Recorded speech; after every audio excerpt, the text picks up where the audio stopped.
Hay cierta militancia política, cierto activismo que plantea que estamos para atrás, que la famosa derecha crece, que los trabajadores no están luchando, está todo mal.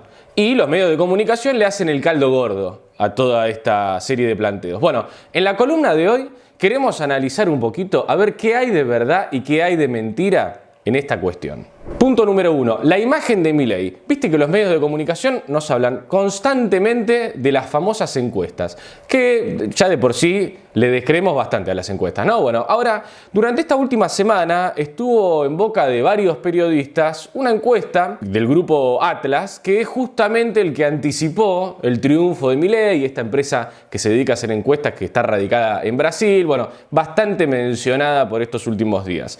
Según esta encuestadora, al igual que otras, la imagen del presidente Javier Milei está como empatada. Viene perdiendo imagen positiva y la imagen negativa está en el orden del 46% de los encuestados. Podríamos decir que hay un 50-50. Según este tipo de encuestas, la mitad de la población, extrapolando un poquito, estaría apoyando al presidente y la otra mitad lo estaría rechazando. Bueno, ese es un elemento de las encuestas, con lo cual partimos de la base de que ya de por sí la mitad de la población argentina rechaza a Javier Milei como figura. No es tan derechosa esta sociedad, parece. Ahora, cuando nos enfocamos en algunos otros elementos de las encuestas, otra de las encuestas que salió esta semana es la de Casa 3, salió un dato específico con respecto a la imagen del Garrahan.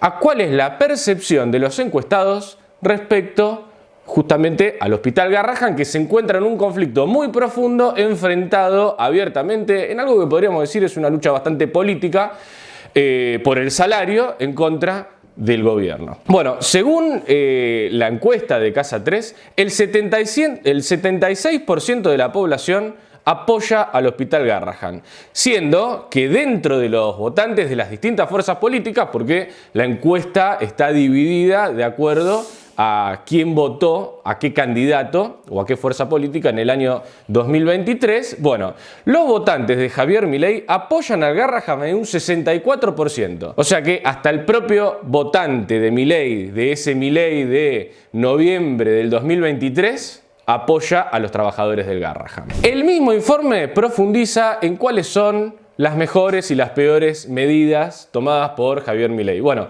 la peor medida, según esta encuesta, es justamente la reducción de las jubilaciones. Estamos hablando de dos grandes conflictos en donde el gobierno se enfrenta, ¿no?, a los trabajadores. Por un lado, con respecto al Hospital Garrahan, han salido a decir barrabasadas en contra de los trabajadores. Y con respecto a los jubilados, vienen desatando una represión sistemática que le está llevando un costo político muy grande al gobierno. No lo decimos nosotros, lo dicen las encuestadoras. Y a todo esto le tenemos que agregar otro elemento, que es el mundo real. Porque ya lo dijimos, las encuestas son bastante relativas. Pero en el mundo real, en el mundo del trabajo, en ese puesto de laburo, en la fábrica, en el hospital, en la escuela, resulta que no hay nadie que lo quiera al gobierno. Habría que preguntarnos dónde hacen estas encuestas, ¿no? Y es que hay una de las particularidades de estos sistemas de encuestas y es que no distinguen entre clases sociales. Da igual, la población es una masa homogénea para estos sociólogos que organizan estas encuestas. Y en realidad la población está dividida en clases sociales. Entonces, cuando nos vamos a los puestos de laburo o cuando recorremos el barrio, aquel tímido apoyo, porque tampoco era un apoyo demasiado abusivo, el que existía en plena campaña electoral, pero aquel apoyo que en algún momento recibió el gobierno, o aquella expectativa, mejor dicho, hoy en día no la vemos por ningún lado. Lo único que vemos son puteadas en contra del gobierno. Ahora, hablando de números, hay otra encuesta que parece que se olvidan los medios de comunicación y como que la pasan rapidito. Esos domingos, donde hay elecciones, donde hubo elecciones en alguna provincia, la noticia del día, que es el abstencionismo electoral que hay, pareciera ser que pasa rapidito y que no representa absolutamente nada de la voluntad de la población, ¿no? Recordemos un poquito cómo fueron los números de abstencionismo electoral en las últimas elecciones. En Capital Federal, el 47% de la población no fue a votar.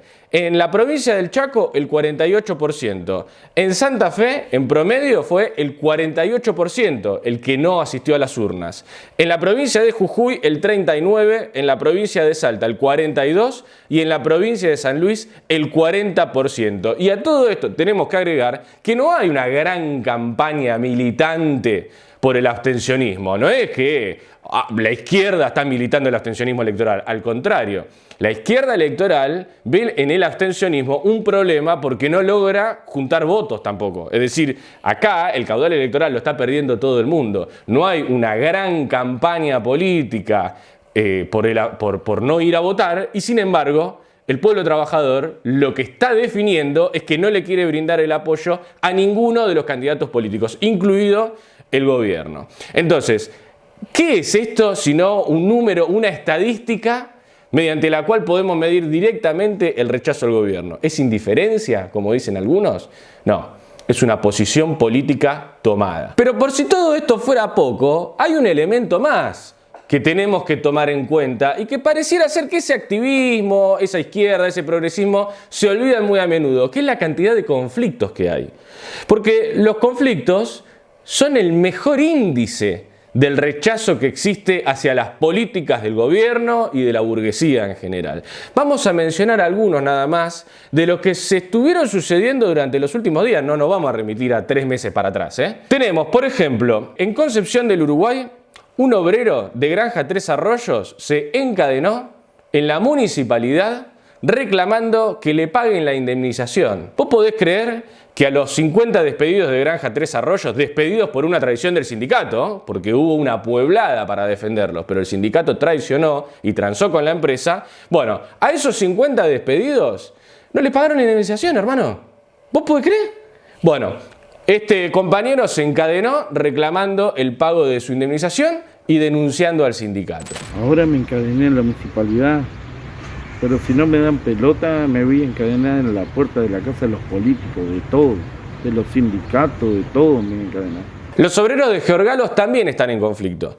Están luchando por la reincorporación de 5 trabajadores que fueron despedidos en un proceso de lucha en contra del ajuste a las condiciones laborales. Básicamente lo que quería hacer la empresa, lo que quiere hacer es aumentar el volumen de la producción reduciendo personal.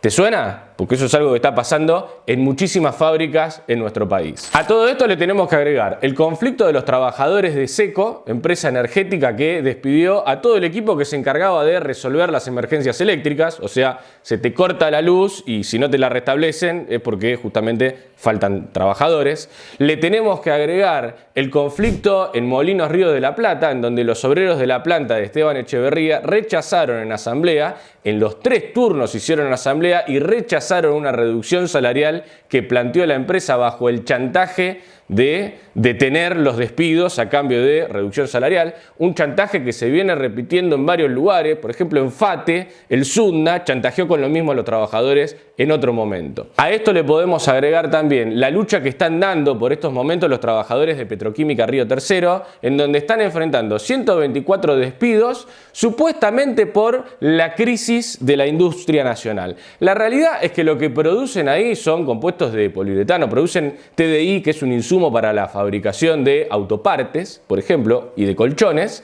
Entonces, lo que está haciendo la empresa es aprovechando esta coyuntura de importaciones baratas para sacarse de encima al personal y en todo caso, cuando vuelva a dispararse la rentabilidad para la producción a nivel local, dejarán de importar, contratarán nueva mano de obra ya flexibilizada, con salarios más bajos, sin antigüedad, la misma de siempre. ¿Te parece que estos son pocos conflictos? Bueno, agreguémosle también que trabajadores autoconvocados en Siderar salieron a cortar el ingreso a la planta ubicada en la localidad de Ramallo, justamente denunciando que hay despidos silenciados. ¿Quién silencia esos despidos? La UOM, el sindicato, papá. Podríamos mencionar también la lucha que están dando trabajadores estatales. Quizás se destaca la lucha de los trabajadores del INTI que cortaron Avenida General Paz y que están organizados en una asamblea autoconvocada frente a la inacción de los sindicatos. Literalmente, en una de esas jornadas, mientras los trabajadores autoconvocados estaban cortando Avenida General Paz, el sindicato estaba festejando el día del estatal comiendo choripanes en el local de ATE, así como lo escuchás. En definitiva, la ruptura con el gobierno por parte de la clase obrera es una ruptura que se da de hecho. Vos las encuestas, que por cierto le están dando mal al gobierno, pero en definitiva las encuestas las podés manipular porque no tienen un contenido de clase. Ahora, la lucha concreta que se expresa en la calle, esa no es chamullo. Además, muchas de estas luchas se dan en un contexto dificultoso para la clase trabajadora, hay que decirlo. Muchas son luchas en contra de despidos, en defensa de puestos de trabajo, en contra de reducciones salariales. Justamente una de estas encuestas que mencionábamos al principio de este video, la encuesta de Atlas, sacó dentro de su informe, plantea que el 44% de los encuestados piensan que el desempleo es el problema más importante que atraviesan hoy por hoy. A pesar de este problema del desempleo, de que el trabajador ve como uno de los grandes problemas, no la inflación hoy por hoy, sino el desempleo y los salarios bajos también, sin embargo se está luchando. Sin embargo, se está saliendo a apoyar a los compañeros de laburo despedidos. Sin embargo, los trabajadores se están plantando en sus puestos de trabajo en contra del ajuste de los ritmos de producción. Hay casos como por ejemplo los obreros de Asindar en Villa Constitución, en donde a pesar de las suspensiones, la empresa lo que quiere hacer es volar a las contratistas y enchufarle a los trabajadores de planta tareas que son propias de las contratistas. Bueno, los trabajadores de planta se están plantando, valga la redundancia, y dicen no, nosotros esas tareas no las hacemos, seguiremos suspendidos, pero esas tareas que lo hagan los compañeros contratistas porque no vamos a avalar despidos encubiertos. Y por último, la inmensa mayoría de estos conflictos se dan en un proceso de ruptura con la superestructura sindical. Conflictos que son autoconvocados, conflictos que son de las bases obreras presionando a los sindicatos y sobrepasándolos también. Entonces, en definitiva, tenemos tres elementos que condensan una situación. Un descontento y un rechazo cada vez mayor al gobierno, no por encuestas solamente, sino de hecho en la práctica de la lucha de clases. Una clase trabajadora que sale a luchar inclusive a pesar de la difícil situación y de los temores por la falta de laburo. Y además una clase trabajadora que está rompiendo con los moldes institucionales de la burocracia sindical y se está organizando con sus propias herramientas de asamblea, acción directa, en fin, lo que ya hemos trabajado muchas veces en esta columna. Con estos tres elementos, lo que podemos decir es que en definitiva se están sentando las bases para el desarrollo de una lucha política mucho mayor, una verdadera lucha política de la clase obrera. ¿Qué queremos decir con lucha política? Queremos decir que se está empezando a manifestar un enfrentamiento clase contra clase, en donde por un lado hay una clase, la burguesía, que está compuesta por los empresarios, que está compuesta por el gobierno, la oposición y todo el circo judicial, que está compuesta también por las burocracias sindicales, que utilizan a los sindicatos como una herramienta de represión hacia los trabajadores.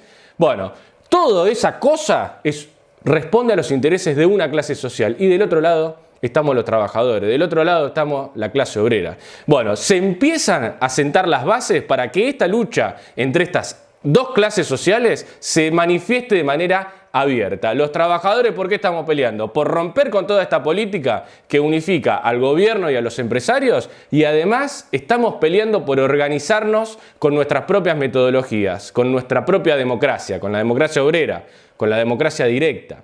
Bueno, al luchar por nuestra propia organización, por organizarnos de manera verdaderamente democrática, también rompemos con ese otro elemento que son las burocracias sindicales, esta superestructura sindical que nos oprime jugando más para la patronal que para nuestros propios intereses de clase.